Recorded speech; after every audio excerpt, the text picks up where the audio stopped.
On today's episode of Watch Chair Go, I try Ironbutt again.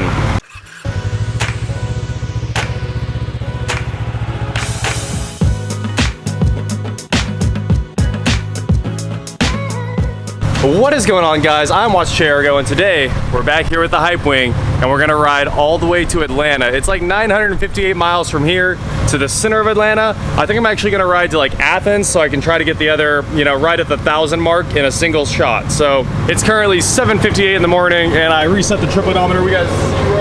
Oh no. I reset the trip odometer and didn't go get a receipt. So I gotta run inside now, grab a receipt, and then take the pictures for Ironbutt's documentation, and then we can take off. But 8 in the morning, and I've got a long day ahead of me. All right, I got the receipt. The bike is now at,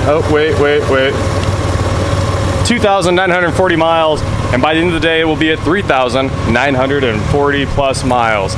So let's get to it. Let's get that Ironbutt. Hopefully this time there's no flat tires. I grabbed my slime tire patch kit that has one of everything. So let's get on the road.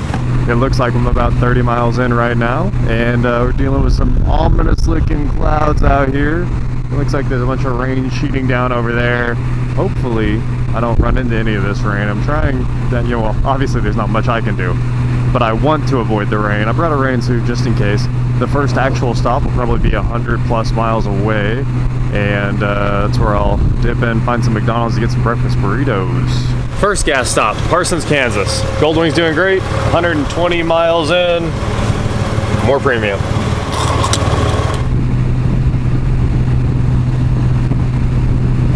If it sounds like I'm not excited, I guarantee you that I am. I just bought a new microphone for the helmet, and it's like 3 times hotter than the old one, and the audio quality is so bad that if I don't whisper, then it's just unusable. So I'm trying to talk really quietly for you guys. We are 151 miles into our trip, crossing the state line into Missouri at any point now. There's leaving Kansas, come again. And Missouri welcomes you. So one state down, a few more to go. Something like Arkansas, Tennessee, you guys know the drill. This straight road that goes on for miles and miles and miles is just called M or something up here. It says Baseline Boulevard, but that's a lie. That road's called M. Yep, there you go. This road is called M as well. Yeah, here we go down M. Well, I'm glad I stopped to put on my rain pants. I did not put on my rain jacket yet, but I might have to here in a minute. We'll see if this gets worse or if it gets better. I'm hoping for the better. I just got destroyed! I should have put on the jacket. I should have known. The water is soaked all the way through this coat. It's trying to creep into my gloves, waterproof gloves and everything, But without rain gear on, just dumb. Shoes are soaked, bike's soaked. I'm soaked. I just kept thinking, oh, this will stop in a minute and I'll dry right off. And that was not the case. I will say the wing's feeling a little bit twitchy in this rain. It's not the heaviest rain, but you can feel the water kind of doing what it wants with the bike. Look at that. McDonald's next right. I'm so excited. I don't know where this McDonald's is, but I'm going straight there. I have not ate all day, and I'm super pumped for any amount of food. Rain suits only go so far. I'm completely soaked. But new gas stop. We are, how far? 233 miles in. So about a quarter of the way there. Not bad, not bad. I hope this rain stops. I'm going to pull up some radar and see what I'm up against here. It's bad when you can squeeze your gloves and water just pours out. We are in Battlefield, Missouri, and it's absolutely pouring, and it's only supposed to keep pouring. So I'm just gonna keep heading towards Atlanta. Hopefully I get out of the rain. I found a McDonald's. I'm super excited. Time to get some lunch. The rain has stopped. This ride is amazing now. The temperature's climbed 10 degrees in the last few minutes as I drive out of those dark clouds right back there and into a brighter future. I'm starting to dry out. I can feel my gloves drying. I got the heated grips turned up a little bit so they can help get me dry quicker. And we're gonna hit another gas station so I can disrobe, because I have a lot of layers on to try to keep the rain off me. Oh yeah, look at this. I'm back with almost normal gear. My pants are still soaked, my jacket's soaked, but I think I'm going to dry off pretty quickly. The bike says the temperature's 80. Ooh, and the fan's on. I found that this warms you up real quick. It was time for a break, so I stopped for some gas. We are like 500 more miles to my destination. We're about halfway. It's a little more for the whole 1,000, and we're going to go play around and drive some more, but drain some liquid ice. You know, it keeps me energized and awake during stuff like this, because used a lot of energy in that rain, so I gotta wake up a little bit. And we are almost there. It looks like we just crossed into Illinois, even though I haven't seen any signs for it yet or anything, but we're at 473 miles on the trip ODO, and yeah, the mile marker said 0, so I just assumed that we're in Illinois now. Well, we're in the peaceful part of the drive now. We're just snaking along beside the river, going real slow, just kind of enjoying this part, because it probably is the slowest road section of the whole trip. I mean, of course, there's little cities and stuff like that, but this part's 55, and everyone's out here doing 55. Except for these guys in this Murano or whatever, they're my homies. They've got a North Carolina tag. It looks like they're headed home. And I was like, hey, I could follow them the whole way if my GPS breaks. Ah! I hope the audio is not ruined for this. It's just always fun to go across these trestle bridges, these steel trestle bridges. I don't know why. It's just lots of fun. I enjoy it.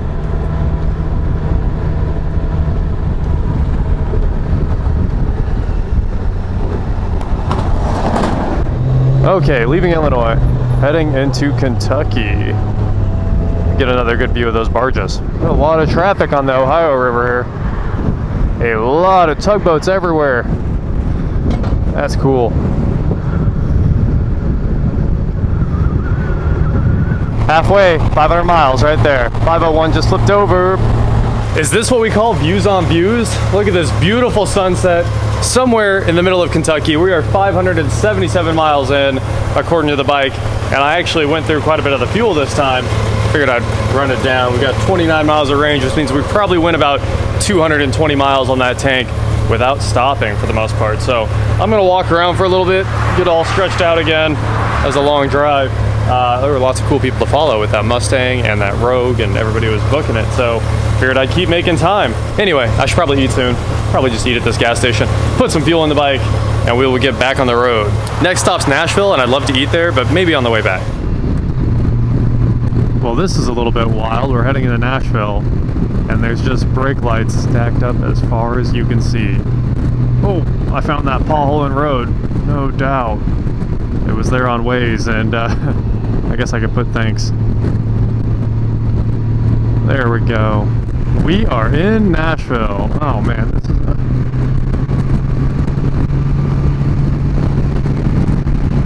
and it looks beautiful at night. This is the first time I've ever been through here at night.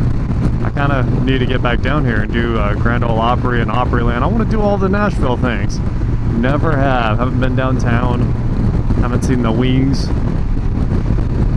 We are making progress, and there's a bonus. There's no wind at this stop.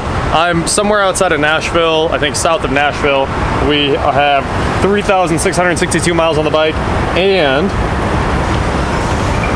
721 in the trip. So we're getting there.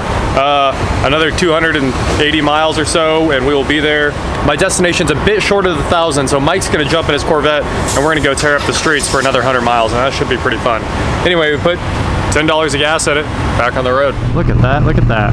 Welcome to Georgia. We are 107 miles from my destination, and then we're gonna hop back on and go tear up 285, so I am excited. Okay, I made it to Mike's house outside of Atlanta. He's a little north of town, about 20 minutes north, 20 miles actually. So I assume they're the same, we'll see. But right now it should be, because it's the middle of the night and there shouldn't be anyone on the road. So I'm at 889 miles right now. So I'm gonna hop back on the bike and just go loop this city. I'm gonna hop on the 285 and loop it until I hit the extra 111 miles at this point. It's pretty cold now, so I'm gonna put on another layer and make another fuel stop. Oh, it is time. It is time. Look at the odometer, 998 miles. And in 0.2 we will be at 999, and I'll let you guys hang out for the last minute while this goes down. It won't even take a minute actually, because I'm booking right along.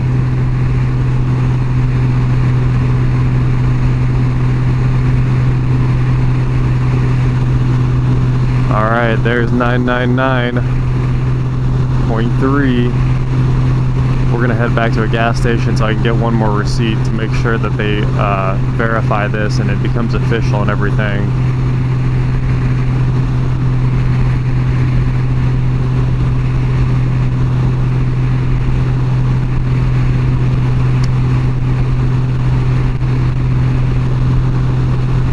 Here comes the sauce.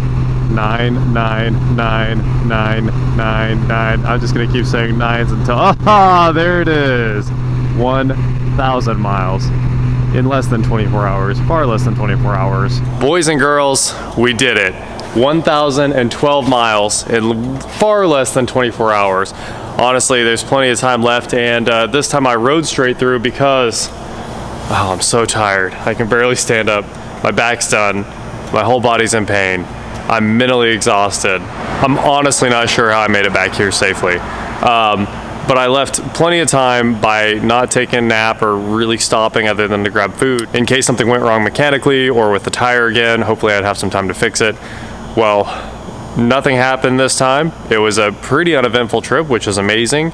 And now I'm ready to get back to Mike's and get to bed. Speaking of which, I have to give a huge shout out to him for hosting and giving me a place to crash. The rest of the weekend will be at Petit Le Mans, and that should be pretty fun. I looped all the way around 285, which was kind of a cool drive, and then I had to go even farther and then come back to actually hit the mileage. And at 973, I hit like a rock in the road that basically launched the bike into midair, and I was sure I was gonna lose the tires. I thought it was over again, but it wasn't. Somehow we made it out of that. And at 980, a Cobb police officer pulled up behind me with his lights on in one of the construction zones, and I thought he was pulling me over. So I pulled over and I was like, here we go. I'm getting pulled over right at the end and something's gonna go wrong. But then he just drove by after I stopped. So I guess everything was okay. While I was looping around 285, the temperature dropped down to 59 degrees. So I was really happy I had my rain suit and I had put those pants on. Otherwise I probably would have been freezing by now. I'm super excited to have done this. I don't think I needed to do it again, even though I have to do it again in 2 days to get home. There are guys that have done this on 50cc motorcycles, and that must be absolute death. I guess they must never stop. Like, you can only get gas and you just have to stay on it because they're doing it on like mini trails, I assume, and stuff like that can only go like 40 mile an hour. So you'd have to keep the throttle pinned and just go and go and go. And I'd say most of the guys that do this consistently just ride endurance all the time and hopefully have nicer seats. This seat's pretty comfy too, and I'm beat. I mean, destroyed my back. That is it for today, guys. Thank you so much for watching, and please like, share, subscribe, do whatever you want to do, and I will talk to you next time. Wet. Delete the wet part.